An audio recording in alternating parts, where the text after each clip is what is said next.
Puji Tuhan. Ya, mohon maaf saya tidak bisa keras-keras berbicara karena sedang ada di satu tempat yang khawatir bisa mengganggu yang lain. Amin.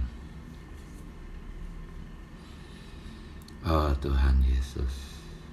Ya, jadi di hari pertama kita sudah melihat tentang dua pengalaman. Kita diselamatkan di dekat sungai Yordan, dan pengalaman kedua kita dipanggil, ya. Dipanggil dari tepi laut, meninggalkan kekhawatiran hidup, kekhawatiran nafkah. Semoga kita semua telah dipanggil dari tepi laut ini. Nah, yang memanggil kita adalah di hari pertama, di hari kedua, yang memanggil kita adalah Dia yang memiliki otoritas. Dan di hari ketiga, yang memanggil kita adalah Dia sebagai tabib. Jadi yang memanggil kita itu adalah Kristus sebagai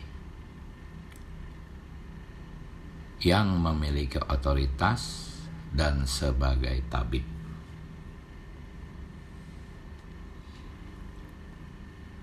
Nah, sebagai tabib, Dia memanggil kita masuk ke dalam rumah sakit, yaitu penghidupan gereja, di mana kita semua dirawat oleh hayatnya.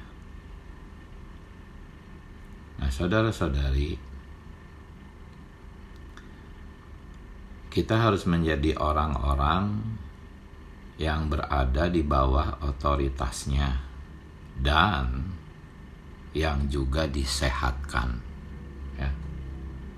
Jikalau kita hidup di bawah otoritasnya dalam penghidupan gereja, maka kita akan disehatkan. Hasilnya adalah kita akan menikmati mempelai laki-laki di hari keempat. Dan hari ini, hari kelima, jikalau kita hidup di bawah otoritasnya dalam penghidupan gereja dan disehatkan, maka selain kita menikmati mempelai laki-laki, kita pun akan mendapatkan baju yang baru. Baju ini adalah untuk persyaratan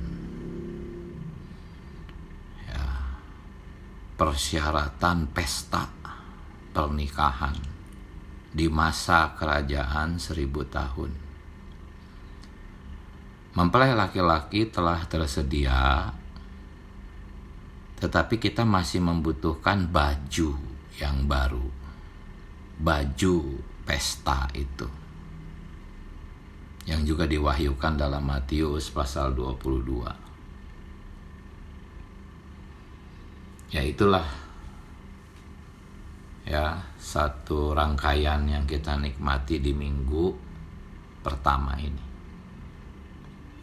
Nah, situasi kita hari ini, saudara-saudari, itu sama seperti situasi yang terdapat di dalam Matius pasal 9, di mana di sana ada 3 golongan orang.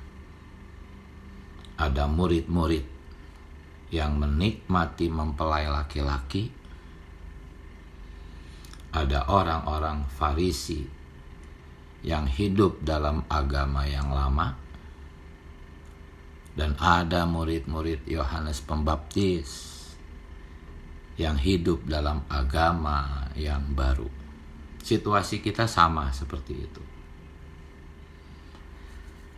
Nah, pelajaran kita Hari kelima dan hari keenam ini adalah untuk orang-orang Kristen yang hidup seperti orang-orang Farisi dalam agama yang lama dan murid-murid Yohanes Pembaptis dalam agama yang baru. Kita perlu memperhatikan ini, karena sering kali kita pun jatuh ke dalam agama. Entah itu agama yang lama, ataupun kita berusaha menciptakan hal-hal baru tetapi tanpa Kristus. Itu semua agama, baik agama baru, agama lama, sama saja.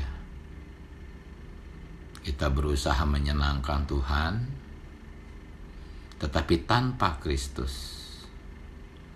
Ya, dalam hal ini di hari kelima dan hari keenam, ya, kita berusaha menyenangkan Tuhan menggunakan hayat lama tanpa Kristus. Itu pun agama. Walaupun kita bersidang di gereja-gereja lokal, tetapi jikalau kita menggunakan hayat lama, itu pun agama. Agama baru, agama pemulihan mungkin. Nah, di hari kelima ini, saudara-saudari, setelah di hari keempat kita memiliki Kristus sebagai mempelai laki-laki, maka di hari kelima ini kita memerlukan baju baru, baju pengantin untuk pesta pernikahan kita di zaman kerajaan 1000 tahun, dan juga untuk kesaksian Tuhan di zaman gereja hari ini. Ya, mempelai laki-laki sudah tersedia, tetapi apakah Anda layak mendampingi mempelai laki-laki?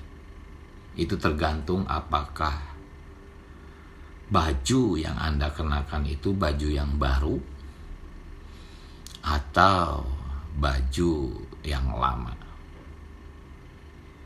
Ya, itulah sebabnya setelah dia mewahyukan dirinya sebagai mempelai laki-laki, dengan segera dia mewahyukan dirinya sebagai baju.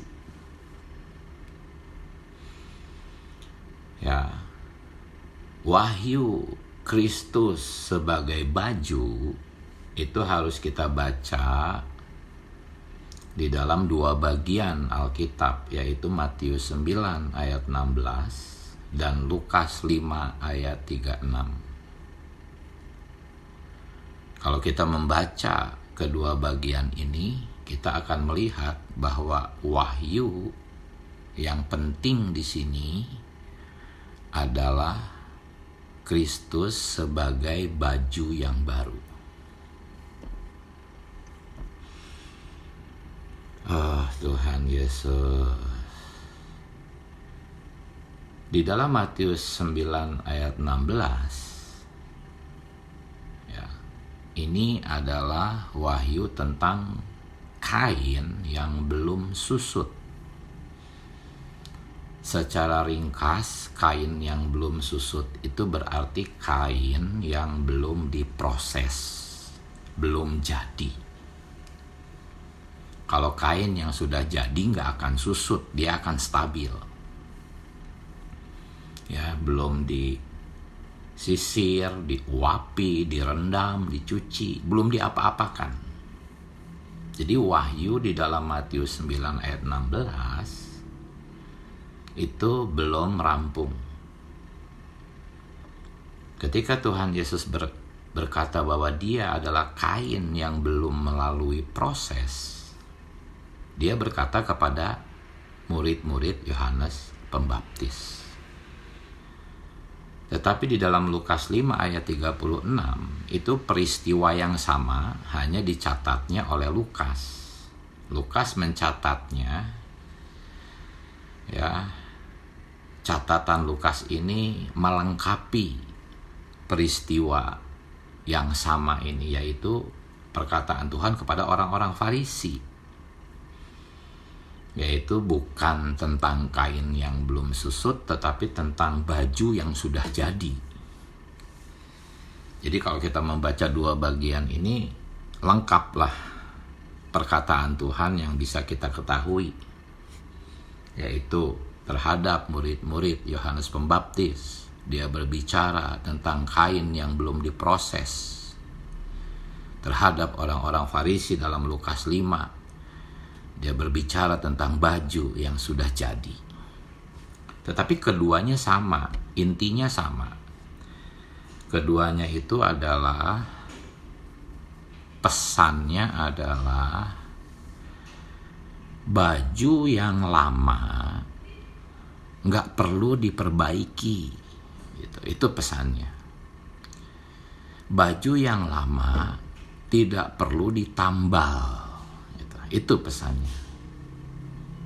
Entah itu oleh kain yang belum susut, belum diproses, ataupun dengan mengoyakkan baju yang udah jadi. Intinya itu, bajumu yang lama, yaitu hayatmu yang lama, jangan diperbaiki, tidak perlu diperbaiki. Pakailah baju yang baru.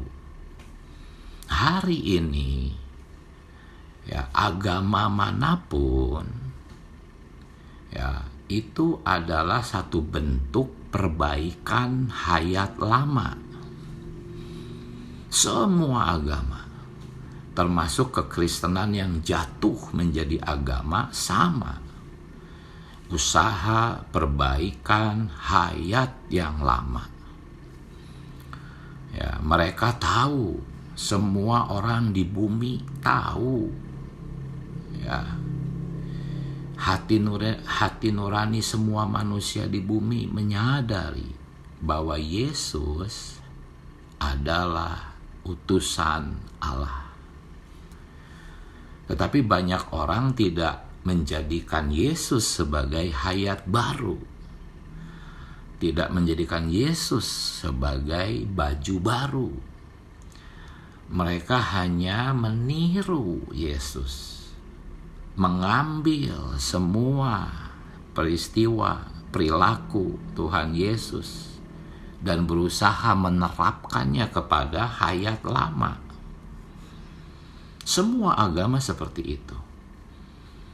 Tanpa disadari, ada banyak doktrin-doktrin agama-agama yang sangat terpengaruh oleh kisah kehidupan Yesus. Ya, ajaran-ajaran Yesus tanpa disadari meresap ke banyak agama. Karena memang Yesus sangat terkenal di seluruh bumi. Kisah-kisahnya begitu menginspirasi. Tetapi agama tidak mau menjadikan Yesus sebagai hayat mereka. Mereka hanya meniru perbuatan-perbuatan dan ajaran-ajaran Yesus. Ini sama seperti mencoba memperbaiki hayat yang lama, yang menurut Yesaya itu seperti kain yang kotor, itu berusaha diperbaiki dengan cara, ya, merobek dikit perilaku Tuhan, ditiru, dicomot-comot perilaku Tuhan, perkataan Tuhan. Hasilnya apa?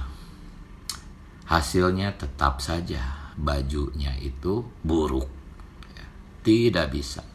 Jadi pesannya itu, baik di Matius 9 ayat 16 atau di Lukas pasal 5, pesannya adalah jangan memperbaiki hayat yang lama. Kenakan saja hayat yang baru. Itu pesannya, ya. Ya, hari ini khususnya kekristenan yang jatuh sama saja dengan agama-agama lain. Kekristenan yang jatuh tidak nampak perkara hayat.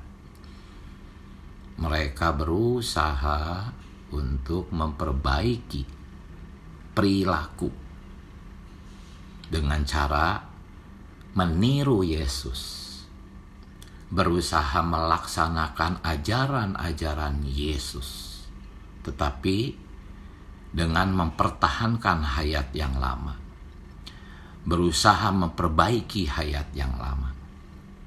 Ada banyak motivator-motivator di dalam kekristenan yang mengajarkan bahwa kita harus hidup seperti Yesus. Tetapi sungguh alangkah bodohnya, saudara-saudari. Bagaimana tanpa hayat Yesus bisa hidup seperti Yesus? Mustahil. Itulah orang-orang Kristen yang berusaha menambal baju yang lama dengan menggunakan Kristus sebagai kain penambal. Seharusnya mereka jangan menggunakan Kristus hanya sebagai secari kain. Seharusnya mereka menggunakan Kristus sebagai satu baju yang utuh. Dan sesungguhnya baju yang utuh ini adalah hidup gereja, saudara-saudari. Oh Tuhan Yesus. Jadi kain yang belum selesai diproses itu adalah Yesus yang belum menjadi roh. Ya. Yesus yang masih hidup di dalam daging, mulai dari inkarnasinya sampai penyalibannya. Dia belum selesai diproses. Dia belum menjadi roh. Sedangkan baju baru kita adalah Kristus yang telah menjadi roh, yaitu sejak kebangkitannya hingga hari ini. Galatia 3 ayat 27 mengatakan bahwa kita telah mengenakan Kristus. Kita telah mengenakan Kristus. Artinya Kristus itu adalah baju baru kita yang kita telah kenakan. Hanya sungguh sayang sekali di zaman perjanjian baru ini, di mana baju baru itu telah tersedia bagi orang-orang Kristen, bagi kaum beriman, tetapi karena pengaruh agama, yaitu murid-murid Yohanes hari ini, orang-orang Farisi hari ini, banyak orang-orang beriman yang tidak mengenal perkara ini, sehingga mereka tanpa sadar tetap menggunakan hayat yang lama. Padahal hayat yang baru sudah tersedia, sudah bisa dikenakan. Kita di dalam pemulihan Tuhan terus-menerus berfokus kepada pakaian baru ini, hayat yang baru ini. Kita terus-menerus mengajarkan bagaimana kita mengenakan hayat yang baru ini. Kita bersyukur ada di dalam pemulihan Tuhan. Tetapi di kekristenan penuh dengan murid-murid Yohanes, penuh dengan orang-orang Farisi. Orang-orang Farisi adalah orang-orang yang memegang agama lama yang kolot, yang selalu memberlakukan hukum Taurat. Murid-murid Yohanes mungkin kaum modern yang mau lepas dari agama yang lama. Mereka melihat agama begitu usang. Mereka menciptakan hal-hal baru, tetapi tanpa Kristus sama saja. Mereka berusaha memperbaiki hayat lama mereka dengan berusaha menambalnya. Kita di pemulihan Tuhan harus terbebas dari agama baru, agama lama. Kita harus memahami, melihat, melatih untuk terus-menerus mengenakan hayat yang baru ini, baju yang baru ini. Oh Tuhan Yesus, amin. Jadi hari ini saudara-saudari, Kristus sedemikian terkenal ya. Tanpa disadari seluruh bumi sebetulnya mengapresiasi Kristus ya. Tetapi mereka berusaha meniru perbuatan insani Yesus untuk memperbaiki perilaku mereka. Mereka hanya mengapresiasi Yesus sebagai seorang manusia yang baik. Ya. Mereka tidak menyadari satu kebenaran yang besar, saudara-saudari. Tapi nggak aneh sih kalau agama-agama lain tidak menyadari kebenaran besar ini. Yang kasihan itu adalah kekristenan juga tidak menyadari kebenaran yang besar ini, bahkan cenderung menentangnya. Apakah kebenaran yang besar ini? Kebenaran yang besar ini, Kristus adalah roh itu. Inilah kebenaran. Kristus telah menjadi roh itu. Ya, 1 Korintus 15 ayat 45. Jika orang-orang Kristen menyadari bahwa Kristus hari ini adalah roh itu,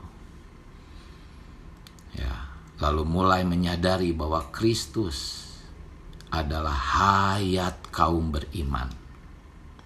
Kristus bukan hanya juru selamat kaum beriman. Kristus bukan hanya penolong kaum beriman. Kristus bukan hanya gembala. Kristus bukan hanya guru, tapi Kristus adalah hayat kita. Karena Kristus telah menjadi roh hayat. Inilah kebenaran besar yang tertutup di dalam kekristenan. Sehingga akibatnya mereka berusaha memperbaiki hayat lama. Padahal pekerjaan utama Allah adalah melewati proses untuk menjadi hayat kaum beriman. Oh Tuhan Yesus, itu adalah perkara baju baru ya, yang adalah persyaratan yang wajib, saudara-saudari, untuk bisa menghadiri resepsi pernikahan di zaman kerajaan 1000 tahun. Ya, baca Matius 22 ayat 11 sampai 13. Ya, di sana lebih jelas mengenai pakaian pesta itu. Oh, saudara-saudari, mempelai laki-laki itu sudah ada di samping kita, bahkan di dalam kita, menyertai kita, tetapi apakah Anda layak? Apakah Anda layak mendampinginya sebagai mempelai perempuan?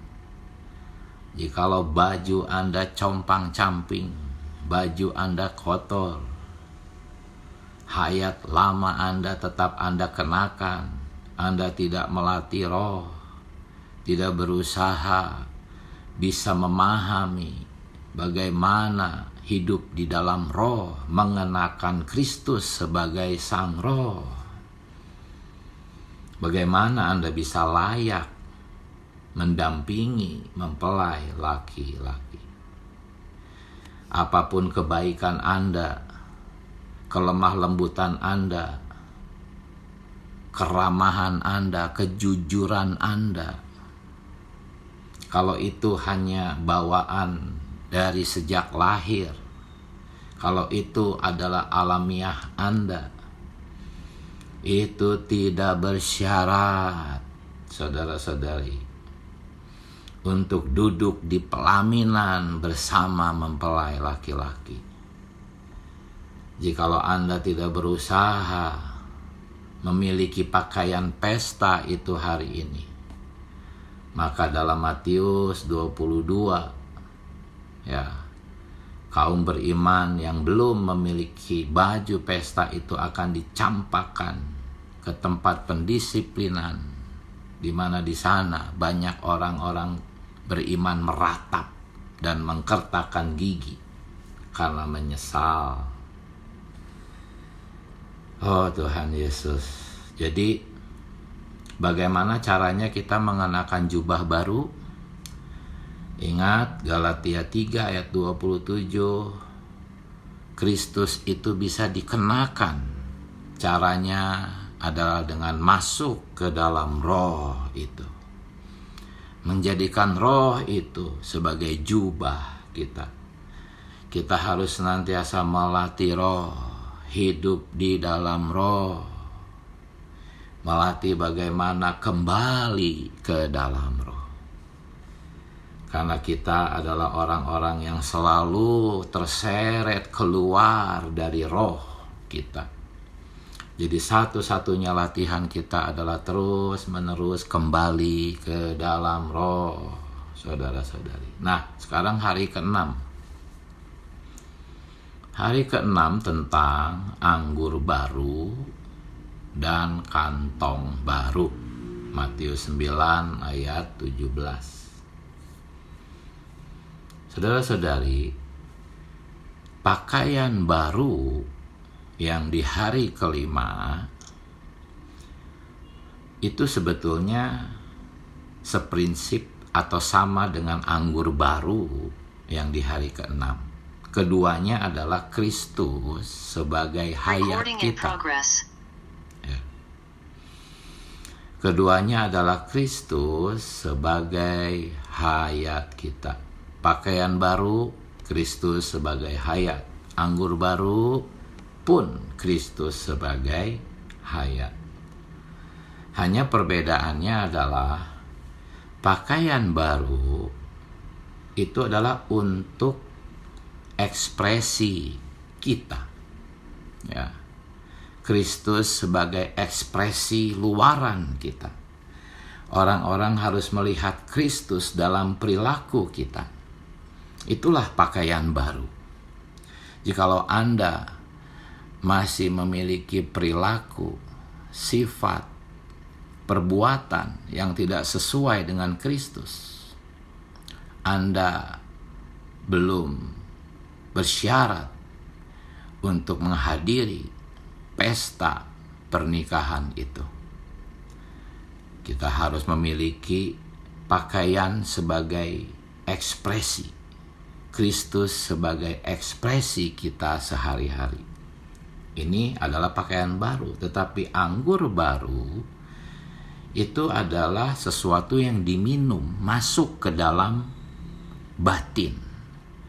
Kalau pakaian baru itu adalah luaran, kalau anggur baru itu batini, masuk ke dalam, menjadi kenikmatan kita. Syaratnya begitu tinggi, saudara-saudari. Tetapi puji Tuhan, kita melaksanakan syarat yang tinggi ini bukan dengan satu duka cita seperti orang-orang di dalam agama, seperti murid-murid Yohanes yang berkabung, berpuasa, menderita. Tidak. Walaupun syaratnya begitu tinggi, kita harus berperilaku seperti Kristus, mengenakan baju baru ekspresi luaran, tetapi di batin kita merasakan kegembiraan. Kita merasakan sukacita. ada tenaga di batin yang merangsang kita, ada semangat, ada gairah, tidak merasa berat, saudara-saudari.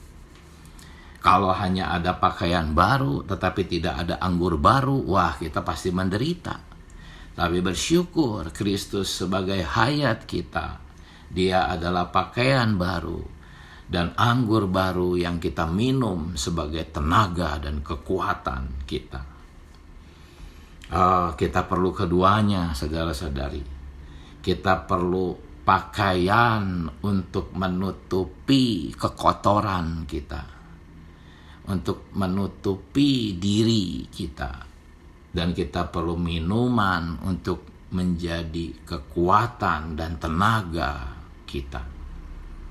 Secara bersamaan kita memerlukan kedua-duanya. Ya, nah kemudian mengenai kantong kulit, apakah ini?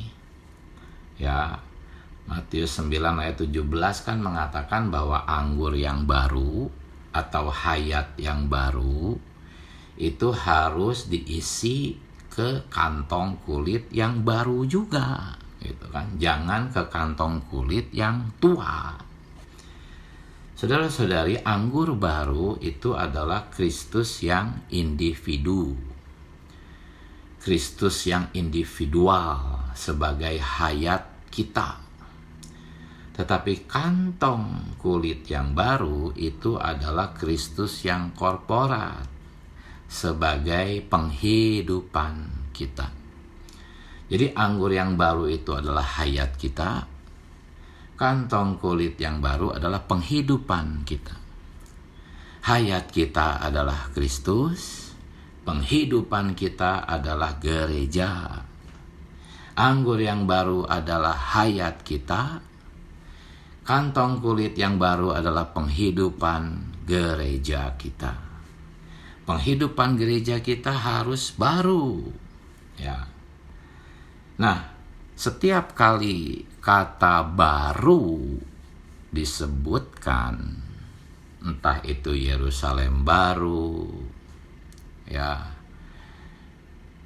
manusia baru, pokoknya setiap kali kata baru disebutkan, ini artinya adalah kesegaran. Hayat Tuhan ya selalu baru, tidak pernah usang. Ya. Kita bisa saja memiliki banyak barang baru, agama baru, segarnya hanya sebentar, lama-lama usang. Nah, penghidupan gereja sebagai kantong kulit yang baru tidak pernah usang, saudara-saudari. Ketika di hari Pentakosta, setelah Tuhan Yesus bangkit, di Kisah Para Rasul kita melihat ada satu kantong kulit yang baru. Ya, kata baru di sini adalah kainos, yang berarti baru dalam sifat, baru dalam kualitas, baru dalam bentuk. Karena baru sehingga tidak lazim gitu, nggak biasa. Gitu. Saat itu orang-orang aneh melihat pengikut-pengikut Kristus. Mereka merasa ini nggak lazim gitu. Ini sesuatu yang baru. Penghidupan gereja di zaman Kisah Para Rasul, gereja yang mula-mula, itu memang nggak lazim saat itu. Mereka sudah sekian ribu tahun hidup di bumi, tetapi ada sesuatu yang baru tiba-tiba muncul, yaitu penghidupan gereja, kantong kulit yang baru. Gak lazim gitu, tetapi segar, sehingga ribuan orang dibawa masuk ke dalam gereja pada hari pertama Tuhan mendirikan gereja kantong kulit yang baru itu. Tetapi beriring dengan waktu, bahkan selagi Paulus masih hidup, gereja merosot. Ya. Kemerosotan ini ya mengembalikan praktek-praktek kantong kulit yang tua. Orang-orang Kristen yang telah memiliki hayat yang baru, tertipu, tertawan, kembali jatuh ke dalam agama. Sehingga mereka tidak lagi merasakan kegairahan hayat yang baru. Perkara hayat disembunyikan dalam-dalam oleh musuh Allah. Sampai pada akhirnya, ya Tuhan membangkitkan orang-orang yang memulihkan penghidupan gereja, mengembalikan kantong kulit yang baru. Haleluya. Kita di sini sekarang hidup di zaman di mana kantong kulit yang baru telah tersedia kembali. Jangan sampai kita jatuh ke dalam agama. Mungkin kita tidak jatuh ke dalam agama yang lama, tetapi mungkin saja kita menciptakan agama yang baru. Saudara-saudari, singkatnya penerapannya adalah, saudara-saudari, kita harus melatih roh kita. Bukan hanya sekedar melatih roh, tetapi melatih roh di dalam penghidupan gereja. Melatih roh di dalam satu penghidupan korporat. Kita harus memiliki roh yang segar dan juga memiliki persekutuan bersama saudara-saudari di dalam gereja lokal. Dimanapun kita ditempatkan, di sanalah gereja lokal kita. Di kota apa Anda tinggal, di sanalah kantong kulit yang baru milik Anda. Ya. Kalau Anda tidak merasakan kesegaran, masalahnya bukan pada gereja lokalnya. Jikalau Anda tidak merasakan sukacita di dalam gereja lokal, masalahnya bukan ada pada penatuanya atau pada pewajibnya. Masalahnya adalah karena Anda tidak melatih roh. Kalau Anda melatih roh senantiasa, kembali ke dalam roh senantiasa, roh itu selalu segar, roh itu selalu baru. Dengan demikian, hayat yang baru itu akan cocok dengan kondisi gereja lokal yang bagaimanapun. Karena kantong kulit yang baru itu adalah penghidupan gereja lokal di atas tumpuan yang tepat. Bukan karena penatuanya, bukan karena pewajibnya, bukan karena saudara-saudarinya, tetapi karena tumpuannya tepat, sesuai penghidupan gereja lokal. Jadi kita harus datang kepada Tuhan. Tuhan Yesus, tolong saya. Tidak ada masalah dengan gereja lokal. Gereja lokal sudah sesuai dengan kehendak hasrat hatimu. Karena tumpuan gereja lokal sudah tepat. Masalahnya sering kali terjadi di dalam diri saya, Tuhan. Saya bertobat, Tuhan. Tolong saya selalu hidup di dalam kesegaran roh. Hidup di dalam roh. Haleluya. Oh Tuhan Yesus, inilah kenikmatan saya di hari 5 dan ke-6. Puji Tuhan. Sekarang saudara-saudari silahkan berbagi nikmat. Amin. Masih cukup banyak waktu. Silahkan. Oh Tuhan Yesus. Amin. Mari jangan menunggu. Langsung saja bagikan. Tuhan Yesus. Amin.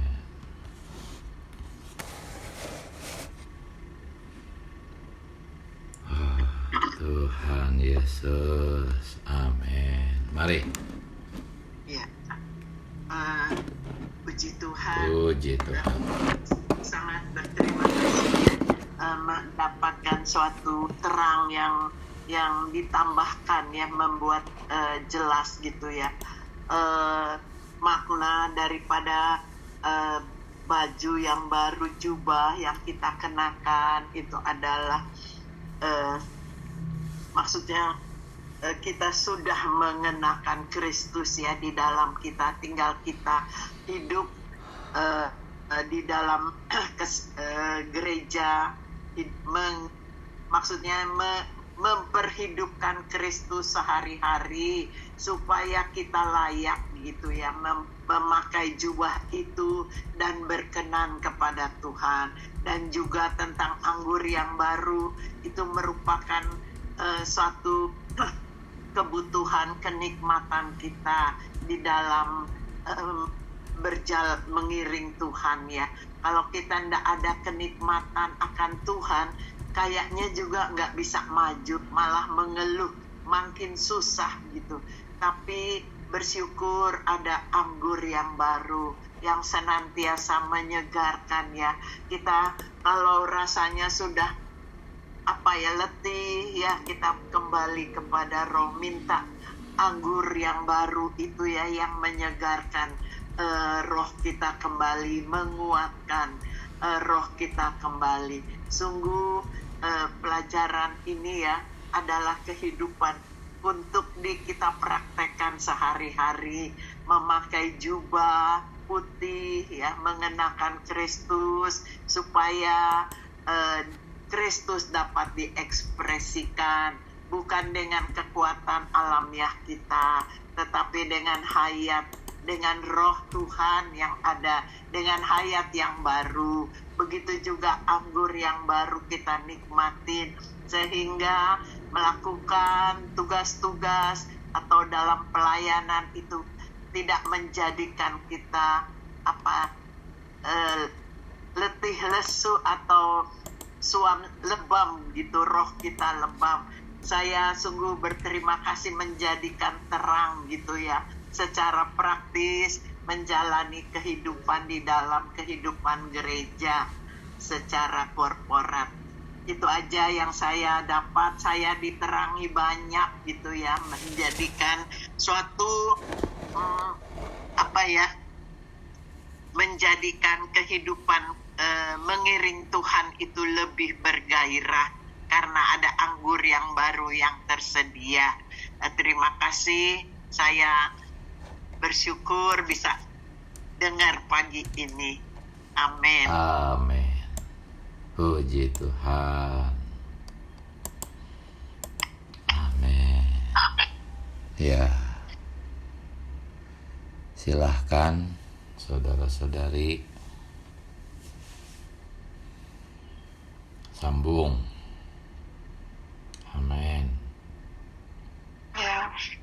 Ya, Tuhan ya, sebenarnya kita tidak berusaha menambal perilaku kita ya dengan meniru perilaku Tuhan secara alamiah ya, tetapi kita mengenakan hayat Allah di dalam kita supaya kita hidup diberkenan oleh Allah. Kita tahu bahwa di dalam alamiah kita ya, di dalam diri kita sendiri banyak kekurangan ya di hadapan Allah, banyak perkara yang tidak diberkenan oleh Allah, tetapi kita tidak bisa hanya meniru perbuatan luaran Tuhan, kebajikannya dengan kekuatan alamiah kita sendiri. Ini semakin menambah ketidakbaikan kita, maksudnya semakin kelihatan bahwa kita ini rusak ya, semakin memperburuk keadaan kita ya.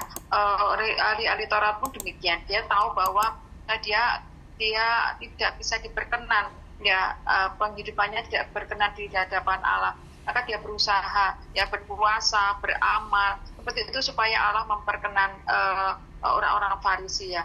Tetapi Tuhan mengatakan bahwa ini tidak benar ya, tidak tepatnya.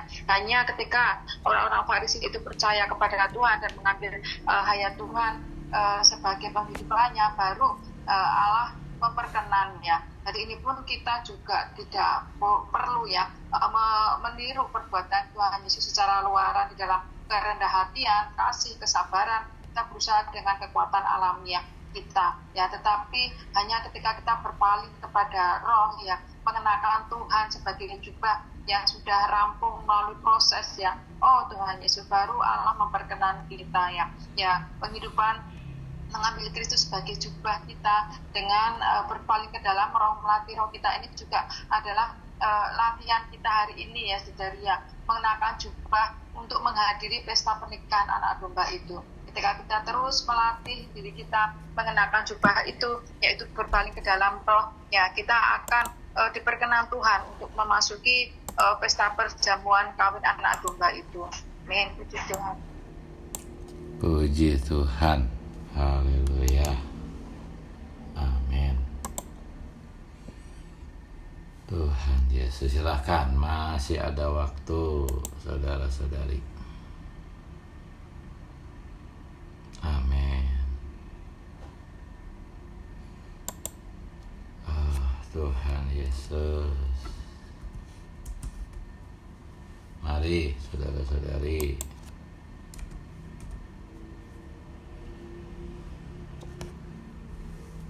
Amin. Tuhan Yesus, Puji Tuhan. Di perjanjian lama itu betapa Tuhan itu begitu kudus ya. Gambarkan betapa imam-imam itu harus ditali ya, dan ya supaya tidak mati, jika tidak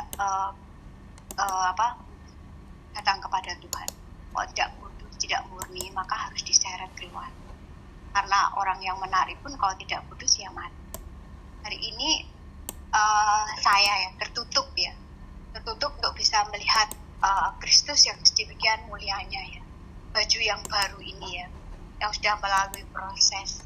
Jadi mempelai laki-laki sudah tersedia, tapi apakah saya ini mau berjuang melatih roh, kembali ke dalam roh untuk berlatih mengenakan baju yang baru ini? Saya juga perlu diterangi lagi ya, untuk melihat hakikat diri saya ini. Ya, saya yang bobrok, yang melihat diri saya sendiri itu masih miskin. Oh Tuhan Yesus, adalah berapa banyak itu sudah tersusun dalam diri saya. Saya terus minum anggur itu ya, Tuhan itu sendiri menjadi kenikmatan saya. Saya terus perlu berlatih. Oh Tuhan Yesus, berarti kembali ke dalam roh, melatih roh, memakai baju yang baru itu. Saatnya inilah latihan supaya saya layak ya untuk mendampingi mempelai laki-laki. Kiranya kita semua ya dibelas kasihani Tuhan untuk melihat mempelai laki-laki ini kudus, begitu mulia. Oh Tuhan, dan apa adanya kita ini, sehingga kita tidak mau lagi mengenakan baju lama kita, tidak berusaha lagi mengenakan baju lama kita, hanya berusaha untuk senantiasa melatih roh, berusaha untuk senantiasa kembali ke dalam roh.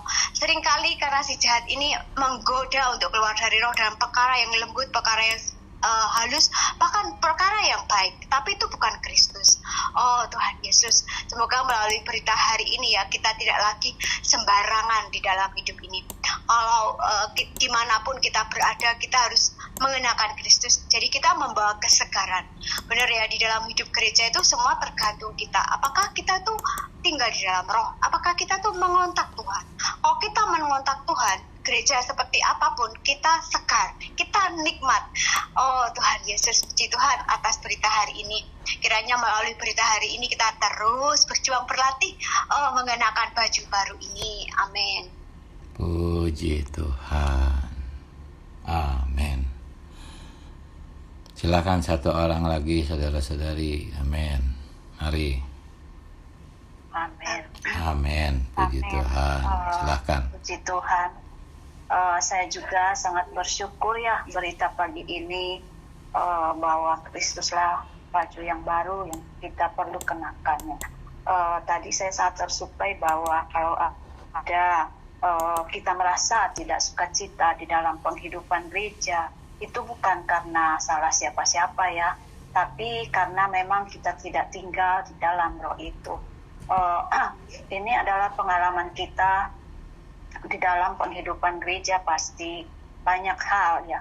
Kalau kita tidak tinggal dalam roh, kita tidak mengalami sukacita. Seringkali kita menghakimi, seringkali kita melihat ABC, sehingga kita mempersalahkannya. Tapi puji Tuhan, melalui berita pagi ini bahwa itu semua bukan salah siapa-siapa, tapi karena memang di atas diri kita tidak mengenakan manusia Kristus itu sebagai baju yang baru, sehingga kita juga tidak tinggal dalam roh.